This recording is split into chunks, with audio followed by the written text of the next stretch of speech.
Цаг хугацаа улиран одсоор хэдэн сар өнгөрч 2 дугаар сар гарлаа. Гигийн хайрын өдөр 2 дугаар сарын 14 болоход өгөж Сэргэлэнбаатар инх гэрэлд ямар бэлэг өхөө тэнэгэлзэн самгардаад олон хоног бэлэг дурсгалын дэлгүүрүүдээр явж үзээд ёр сэтгэлдээ таарах юм болохгүй шаналж явлаа. Учир нь мань хүн сэтгэлээ илчлэх санаатай байлаа. Валентины баяр болж залуучууд үерхдэг охиддоо цэцэг бэлэг дурсгалын зүйл өгцгөөж хариуд нь гараараа хийсэн гих шоколад авцгааж байлаа. Сэргэлэнбаатар цэцэгт мэндчлэгээ захиалж хамгийн том цэцгийн баглаа томоос том бамбруушийн хамт хайрын захианыхаа хамт инх гэрэлд гинтийн бэлэг барьснаар энэ өдрийн том шууган болж тэр хоёрын хайр дурлалын романс эхэлсэн түүхийн эхлэл тавигджээ. Залуу улс ихэндээ жаргалтай наргагүй ирхэж хайрандаа мансуурч ухыг харсан охидын атаархал хөвгүүдийн хэгжүүрхэл дунд маргаан тэмцэл гомдол тунирхал үл ойлголцол хардалт сэрдэлтээс болж мань хоёр заримдаа бие биенээ уучлж заримдаа бие биендээ ихэрхэн гомдлож ингэж тэгж явсаар хаврын шалгалж үлэгсээр нэг мэдхнээ хичээл амрах болжээ. Сэргэлэнбаатар залуу насны ааг омог бардам зангаар хэгжүүн зан гарган инх гэрлээс салахаар болж сүүлчийн удаа уулзаж салалтын парыг эгчим зохион байгуулахаар болж найз нөхөд ангийн андуудаа зуныхан хаавас дурлаа.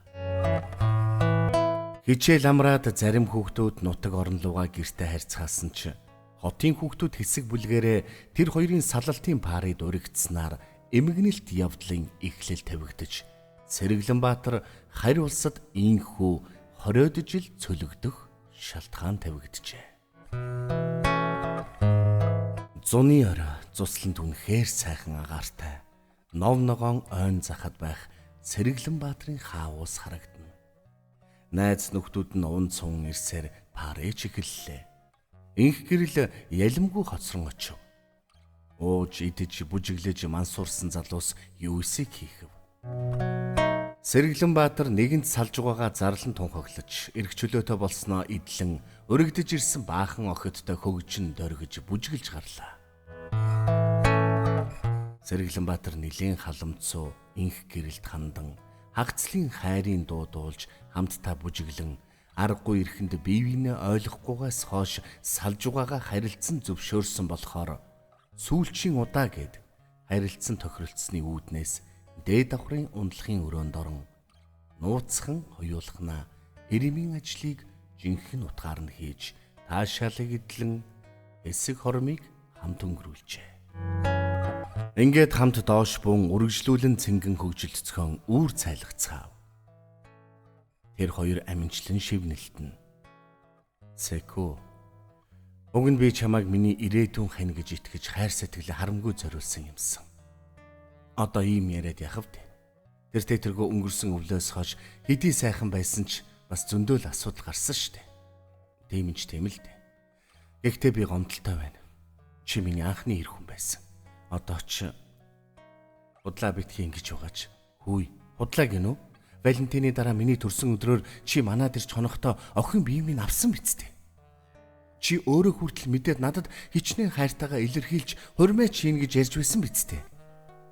Нотлохоо байгаа ч юм уу хэм мэдлээ. Хэм мэдхий.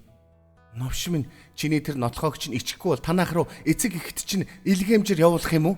За болоорой чи. Битгий тэнхтээрээ. Тэгэд юу ярих гээд юу яриад байгаа юм чи? Үг өсгөж ин тэр бүхэл чамд нэг нууц хэлчихье. Чиний үр миний хөвлөд би. Чи анзаарахгүй байгаа мó? Юу? За худлаа. Битгий хамны зоргоороо чалч заа юу? Энэ нотлох юм. Маа энэ хүүхдээ чинь 3D эхо онцлохооны зураг. Ингээд Эко өөрийгөө эход үзүүлж хэвлийдэх үрийнхээ эхо зургийг Сэкүд өгөв. Сэргэлэнбаатар салгалсан гараар тэрхүү зургийг хараад "Эн чинь миний хүүхэд биш ээ. Чи худлаа ярьж байна.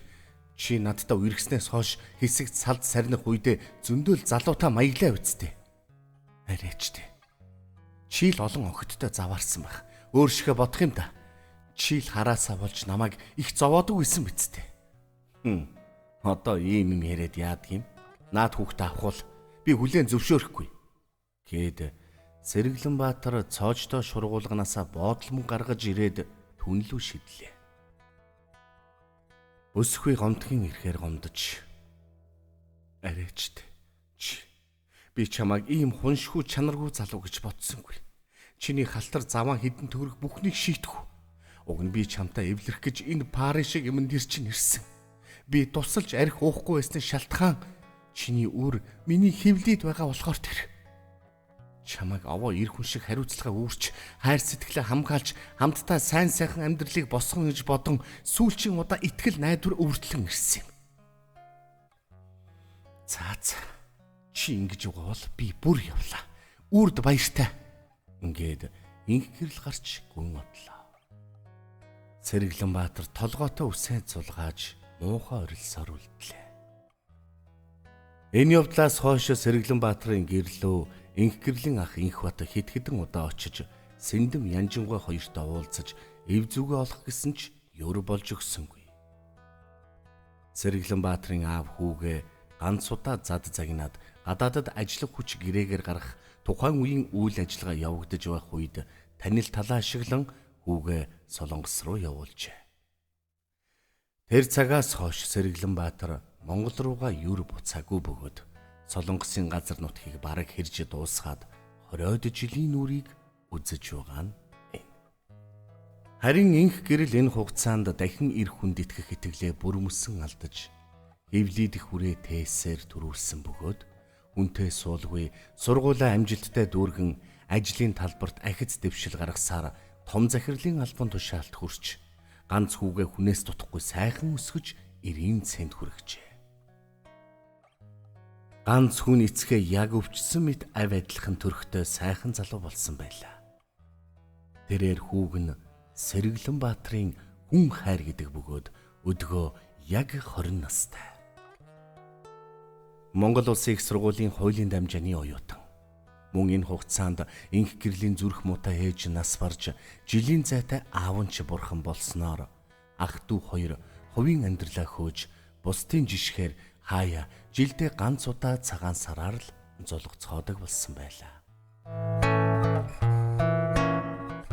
Сэргэлэнбаатар өнгөрүүлсэн амьдралынхаа нэгэн хэсэг залуу насны алдаа оноо хайртай инх гэрлийг бодон харуулсал гуниг хожуу ухаарлын түмэн зангилаан дунд эргэцэхтэй. Ерөөсөө л Монгол руугаа буцъя. Хөгшин хоньны насгүй болсон эцэг ихээ үлдсэн насанд өргөж асрая гэж бодоод сүүлчийн бүх мөнгөө Монгол руу шилжүүлчихэд зөвхөн онгоцны тийз ойр зургийн зардалд хэдэн вон авч үлдээд нисэхэр боллоо. Монгол руугаа нисхийн өмнөхөн Энчоны нисэх онгоцны буудал дээрээс олон улсын ярианы картаар таксофоноос гэрлүүгээ утсаар ярив. Байна уу? Ээж үү? Байна. Миний хүү юу? Тийм ээ, хүүн байна ээж. Өө, миний мөнхөө. За, та хэд мэн сайн уу? Сайн. Туяана дүүн 5 дахь хүүхдээ төрүүлэх гээд бөөн баяр. Хөөх, тийм үү? Ямар хөөрх юм бэ? Миний муу дүүч өнөр өтгөн болж байна да. Хизээ төрөх юм? Одохгүй. Аав сайн бидтэй, би яаж байна? Аав нь сайн. Миний хүү одоо Монгол руугаа нисэх гэж байна уу? Тийм ээ. Ээжээ. Ингээд хоолон зангиран нулимсан цэйлэгнэв. Байна уу? Миний хүү.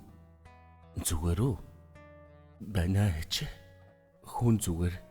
Удахгүй үсрээд л 3-4 цагийн дараа та нартайгаа уулзлаа шүү дээ. Харин тийм байна. Одоо яадаг вүлээ хүүгээ тосон доо. Яах юм бэ? Ээжээ. Хүн гэрээ мэдхгүй биш. Яваад л очин шүү дээ. Хүн та нартай бүгдд нь бэлэг авсан байгаа. За яах нү дээ миний хүү. Чи л өөрөө сайн яваад ирвэл болоо. Цаана нь аав нь бөгшүүлэн ханиалгаж хүү ярьж байна уу? Би нэг яриа та гэж хэлэх нь бүдэг сонсогдоход ээж аавд харилцуураа өгдөө аавтаа яриатах юм. За миний хүү ингээд хэсэг чимээгүй болоход картны мөнгөний хэмжээ дуусгаж байгааг сануулсан дохио өглөө. Байна уу? Аава байна миний хүү. Сайн уу? Би хаан сайн бидтэй. Одоо нисээд ирэх юм уу миний хүү? Тийм ээ. Аав минь хүүн одоо нисээд очлоо.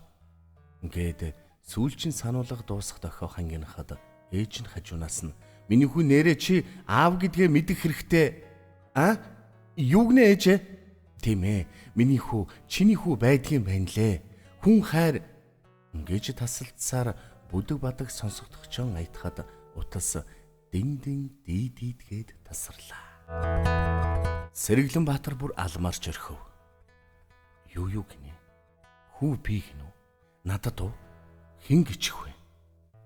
Энд чинь одоо юу болоод байна? Үнэн гिच үү? Ингээд олон асуултууд арараасаа тарих руу бөмбөгдөх шиг болоход нисэх буудлын чанга зарлагчаар энэ ч Улаанбаатарын чиглэлийн онгоц нисэх цаг болж байгааг анхааруулж зорчигчид онгоц руугаа орж суудлаа эзлэхийг зарлалаа.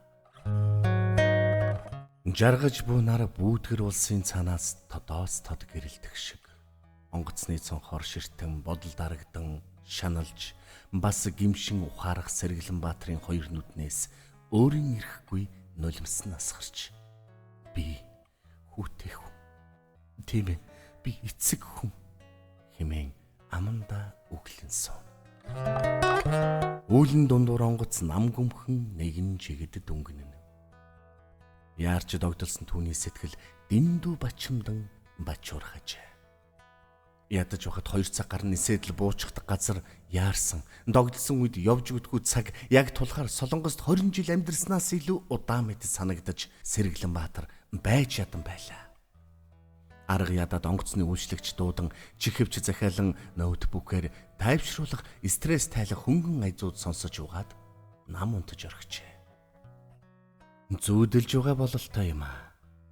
Сэргэлэнбаатар онгоцноос бууж Чингис хаан олон улсын нисэх онгоцны буудлын кайлаар гарч угтан авагчдын заал руу грихнийг харцаараа хаан инээмсэглэн гарч ирвэл ээж аав охиндоо туяанаа том гидстэй хүүхдүүдтэйгээ нөхөр нь бололтой нэг танихгүй залуу бас бус танихгүй олон хүмүүс бүгд инээмсэглэн зогсож байлаа. Бүгд баярлалдан инээж өөлж тэврэлдэн уулзалдаад гадагш гарч том джип машинд болон нэг Прус 30 машинд хоёр хуваагдсан сууж байтал инх гэрэл өөрөөсөө ялимгүй өндөр залуу хүн хүүтэй таксинаас бууж нисэх буудлын руу ачаа тэшин аван их л яарвчлан гүүхээрээ орж байхыг Сэргэлэнбаатар олж хараад гинэ дараас нь дуудсан ч тэр хоёр сонссон шинжгүй эргэж чарахгүй цааш гүсээр олны дунд орон уусан алга боллоо. Сэргэлэнбаатар сандран бачимдаж ийш тийш гүн хараасаар зорчигчдыг онгоц руу оруулдаг хэсэг рүү гүн очвол инх гэрэл нөгөө хамт явж байсан залуухан өндөр хүүтэй тасалбараа шалгуулan цааш орох гэж байлаа.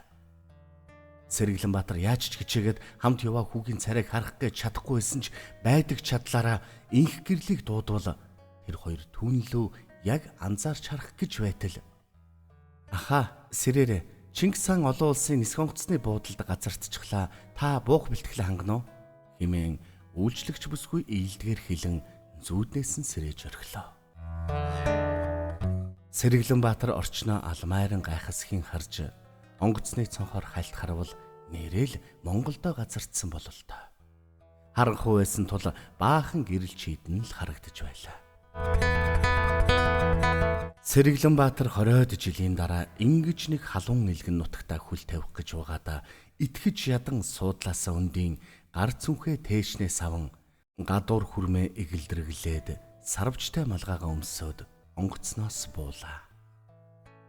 Ачаа тэш бүх юмаа шалгуулад гайлаар гарч угтан авагчдын заал руу явж орвол ар гэрийнхнийгээ тосож угаа олон хүмүүс бужигнан тосож авч угаа хүмүүсээ хайсан, ирэл хийсэн, шаагалтаж инээсэн баяр хөөртэй хүмүүс их байлаа.